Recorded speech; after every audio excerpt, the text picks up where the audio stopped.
В этом году наша республика отмечает 15-летие местного самоуправления. За 15 лет наша столица прошла большой путь, став одним из самых крупных муниципалитетов на всем Дальнем Востоке. Сейчас я иду на встречу с человеком, который все эти годы находился в самой гуще событий, происходивших в городе. Он может рассказать много интересного о нашем Якутске, о том, чем живет столица накануне своего дня рождения. Приветствую, Сан Саныч. Можно Здравствуй, Петр. Конечно. Потому что большинство людей называют вас как Александр Александрович официально.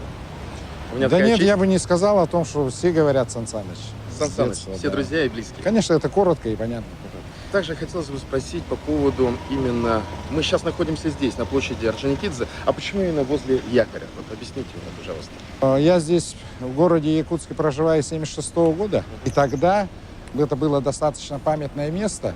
Ну и чтобы все знали, мы обычно собирались у якоря. То есть, если ты сказал, определил место у якоря, и все знали, мои друзья, о том, что мы собираемся здесь. То есть команда, можно сказать, даже банда друзей, да? Совершенно верно. Ребята, давайте мы встретимся возле Совершенно якоря. верно. А что для вас площадь Орджоникидзе в общем, в целом? Ну, я помню данную площадь как площадь с круговым движением. Вот, старые дома. И, конечно, с этим связано очень много. Мы отсюда шли на все парады, которые тогда были. Здесь же на площади Орджоникидзе собирались с друзьями. То есть, достаточно много таких воспоминаний, которые связаны с этой площадью. Еще эта площадь впоследствии ассоциируется с развитием местного самоуправления в нашем городе и в целом, наверное, в республике. Потому что в 2002 году мы провели первый референдум, и жители большинством голосов определили именно статус городского округа, то, что сегодня мы в границах. Ну и оттуда начинается. В этом году мы будем отмечать 15 лет.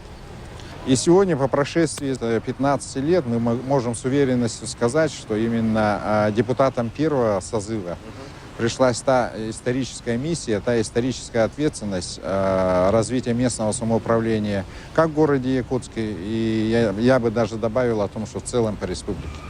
Сан Саныч, давайте мы пройдемся и посмотрим на саму площадь. Хорошо? Хорошо.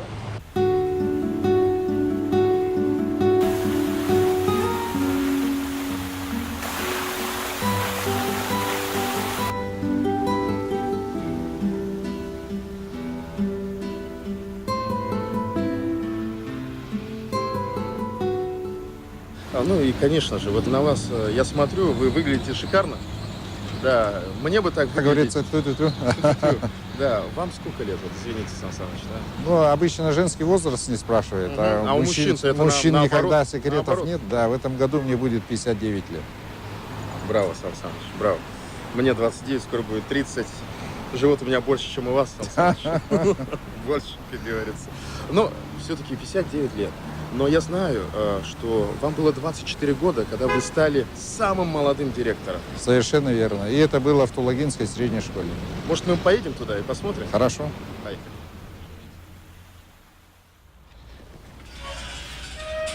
Ваши родные места?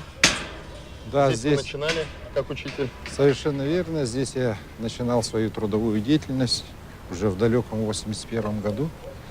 Ну, тогда школа была деревянная, одноэтажная, типовая. Мы находимся сейчас, это новое здание, новая школа.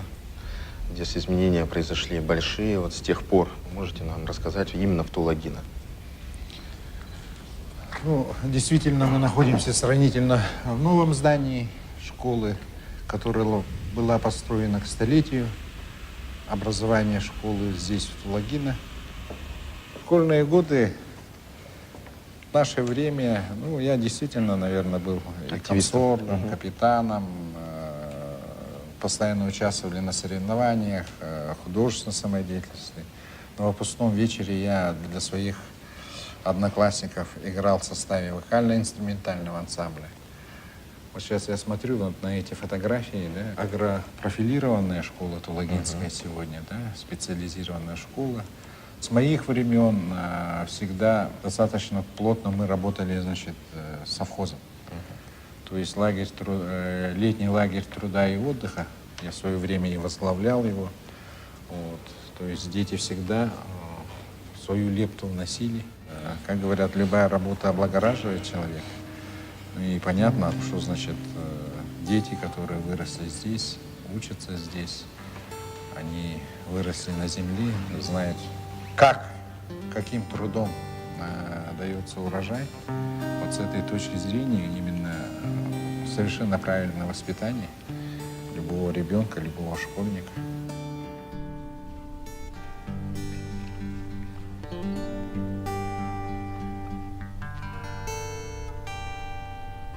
Сан Саныч, это вы?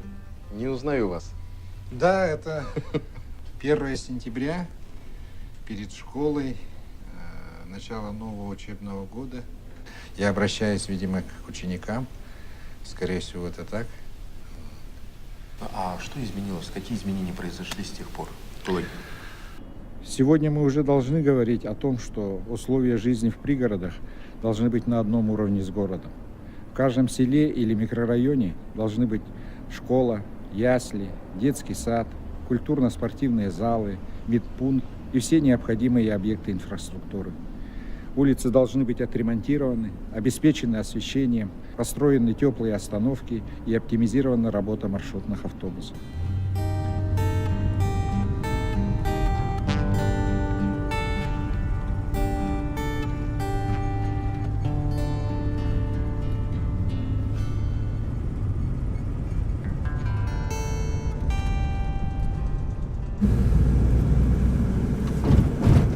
Сан Саныч, какое развитие вы видите СОТов и СОНТ? Но в последнее время мы видим о том, что, значит, уже строятся целые микрорайоны, малоэтажные застройки. Тот же Сатау микрорайон, тот же Северный, это выделенные земельные участки для наших многодетных семей. То есть, что в северном направлении, что в южном направлении, в сторону Табаки, по Покровскому тракту, уже образовано достаточно много таких участков, где индивидуальное жилье строится. Понятно о том, что ко всем этим территориям нужно подводить сети, создавать инфраструктуру. Однозначно о том, что, значит, там должны быть и социальные объекты, понятно, и школы, садики, больницы. Ну, сегодня, конечно, на первый план выходят именно сети подведения электроэнергии, газа. В этом году для многодетных семей это где-то порядка более 3000 участков выделенных многодетным семьям.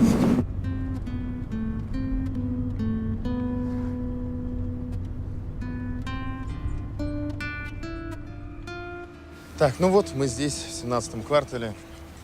Если смотреть современные дома, которые построили, это радует. Но все равно остаются вот эти ветхие деревянные дома. Условия жизни у них трудные. Я сам знаю, как журналист я это говорю. Живут они в крайних тяжелых условиях, где, сами понимаете, когда зима, когда все оттайка идет, пол просто поднимается наверх, и внизу только вода.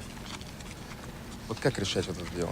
Администрация города уже приступила к исполнению дорожной карты по застройке. Сегодня сформировано уже 6 земельных участков, которые к началу сентября будут выставлены на торги для заключения договоров застройки. Как известно, до 2024 года республике будут выделены миллиардные суммы на программу переселения из ветхого и аварийного жилья. Из доведенных до столицы средств, в первую очередь, приоритет в расселении и комплексной застройки должны получить части города с высокой долей аварийного ветхого жилья. Это 17-й квартал, ГРЭС, Марха и другие. Я считаю, что в нашем городе не должно быть окраин. Стандарты благоустройства и условия жизни должны быть одинаковыми повсюду. Ну, Сан Саныч, мы прибыли. И как изначально у вас спрашивал, когда мы находились в 17-м квартале, по поводу развития и примера Прометея. Сегодня район активно застраивается. Ну, один из районов таких примеров, да, нормального человеческого отношения, да, хозяйского отношения. Это микрорайон строительной компании «Прометей». Действительно, здесь кроме, значит, строительства основных объектов, жилых домов и так далее, сразу продумываются социальные объекты, инфраструктура социальная. Здесь у нас и дошкольные учреждения, планируем строительство школы на 990 мест. Как хорошо. То есть уже вот мы на примере вот этого квартала уже видим участие самих людей, которые участвуют и в озеленении совместно с управляющей компанией. Ну, я еще раз говорю, это, наверное, один из тех правильных примеров, которые у нас есть в городе Якутске. И так должно быть, потому что я уже говорил о том, что прежде чем застройщик подпишет контракт, и в этом контракте обязательно должны быть отражены требования, которые мы должны предъявлять вообще всем застройщикам. Комплексное освоение территории. Вот яркий пример. В планах стоит строительство 3-го канализационного коллектора. Это тоже очень важно. Важно с точки зрения развития тех же социальных объектов, вообще инфраструктурных объектов, что сети должны быть. Но здесь я хочу уточнить о том, что все присвоение всех наименований улиц, переулков, проездов и так далее, все это относится к компетенции действительно представительного органа, в данном случае Якутской городской думы. Эта улица носит название очень известного нашего земляка Ксенофонта Дмитриевича Уткина, известного как ученого, исследователя культуры. И в честь его названа эта улица. Я даже помню, когда мы присваивали это наименование в сентябре. Да, в сентябре 2016 года, отдавая дань уважения вкладу, значит, именно Ксенофонта Дмитриевича в нашу науку. Мы обязательно должны, значит, эти лесопарковые зоны создавать.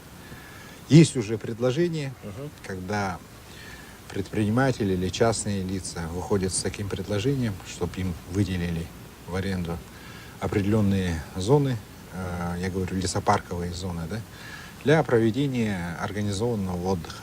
Понятно, что, значит, все атрибуты организованного отдыха должны быть соблюдены. Но даже то, что вот уже есть, да, вот, с объявлениями, с призывами и так далее, к культурному отдыху, наверное, именно когда будут условия, наши жители привыкнут.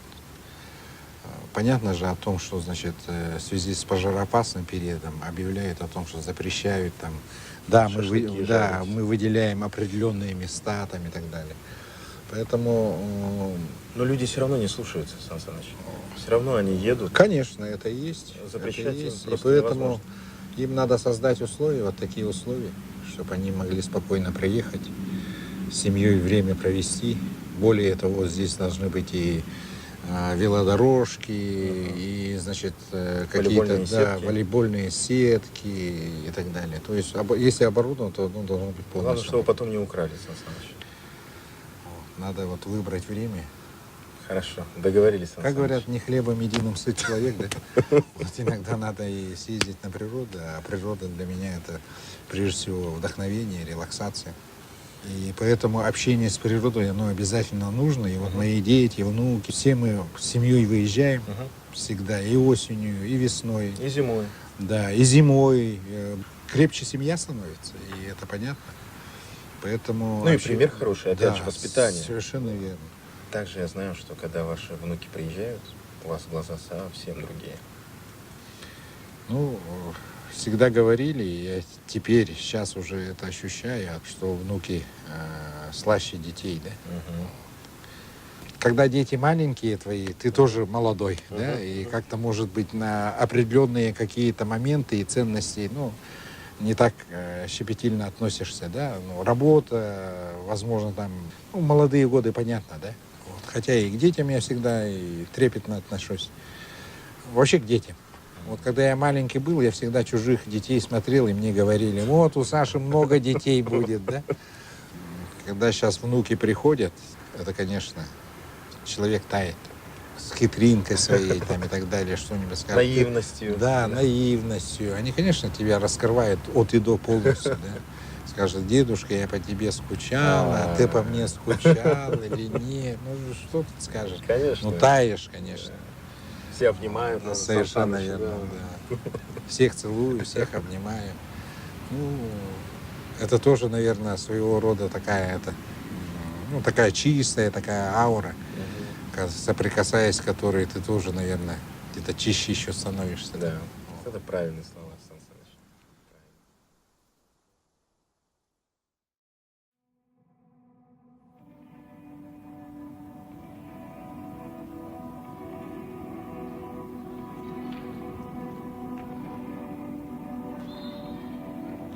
В волейбол мы играем давно. Мой родной клуб — это клуб «Аргыс» в составе, значит, Саха-волейбольной ассоциации. Вот сегодня мы играли команда «Вэри» и команда «Сахава». Самых разных возрастов. Есть совсем молодые, есть уже ветераны. Ну, это командная игра. Как и в любой командной работе, командный дух это играет решающую роль. И для меня подвести команду — это, наверное, сродни тому предательству, которое я бы никогда бы не совершил. Я всегда в спорте был лидером, и в жизни стараюсь быть лидером. И кто, если не я? Это, наверное, тот девиз, которым руководствует любой человек, естественно, и спортсмен. Это воспитание, уметь брать на себя ответственность. И вот как раз волейбол — это та игра, командная игра, которая показывает, когда идут финалы, игра в очко в очко.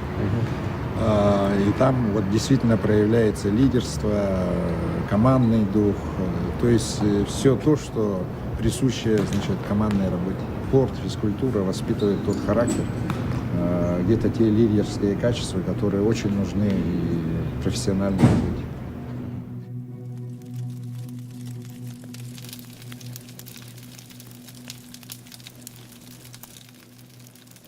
А почему именно здесь? Почему именно дом охотника? Почему не дом купца, Сан Саныч? Это, наверное, как-то мне ближе по духу, да? Я уже говорил о том, что я же северянин. Всегда в тайге, на охоте, на рыбалке. Вот сегодня вот это здание, вот этот домик уютненький такой, напоминает мне охоту, общение с природой. Ну, оно соотносится с моим духом, с моими взглядами на жизнь, с моим менталитетом. Очень удачно, что мы здесь. В какой-то мере-то мы воспитывались в спартанской же обстановке. Палатка, земля сырая, оленья шкура. И для нас это было привычно, по обыкновению. Другого мы не знали. И в то время и не было никаких там излишеств и так далее. Я, например, благодарен судьбе, что я был именно в таких условиях был воспитан. Но эти условия вас и сделали таким, каким вы сейчас являетесь. Возможно. Еще, конечно, влияние семьи. Вот ваша мама. Ну, вот это наша любимая мама. Она отлична в здравоохранении. В детстве мы не лечились в больнице. Все уколы, все какие-то процедуры делала мама. Она была врачом от Бога, хотя закончила только фельдшерские курсы. Очень стойкий, очень... И всегда вот думаешь, да, вот я тоже всегда молодым говорю о том, что... Цените. Да, цените. И все равно остается какая-то горечь, когда уходят родители. Близкие люди. Да, и что не дообнял, не доцеловал, лишний раз каких-то нежных слов не сказал. Вот. Я много лет состою членом Союза представительных органов России, поэтому мои коллеги, друзья за эти годы, конечно, уже друзья самых разных городов, и мы постоянно находимся в общении. Что вы можете пообещать всем горожанам? Я одно могу. То, что у меня есть сердце в душе, это честная работа.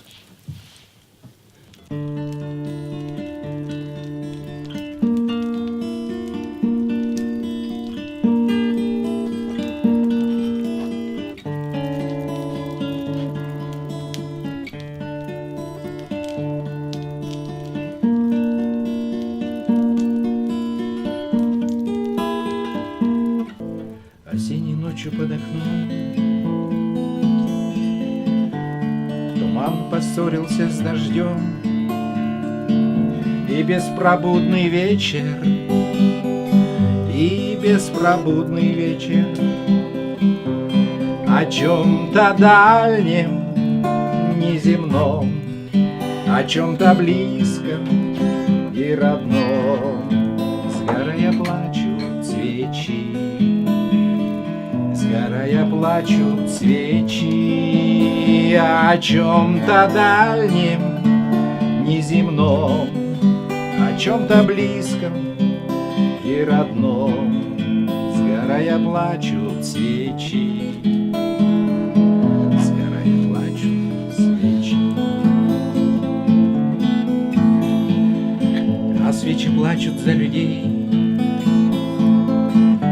кто тише плачет, тот сильней. Но скрыть горячих слез они не могут свечи. И очень важно для меня, что не боится воск огня. И за тебя, и за меня сгорая плачут свечи. Очень важно для меня, что не боится воск огня. И за тебя, и за меня сгорая плачут свечи. Казалось, плакать нам о чем? Мы в общем праведно живем, но иногда под вечер, но иногда под вечер мы вдруг садимся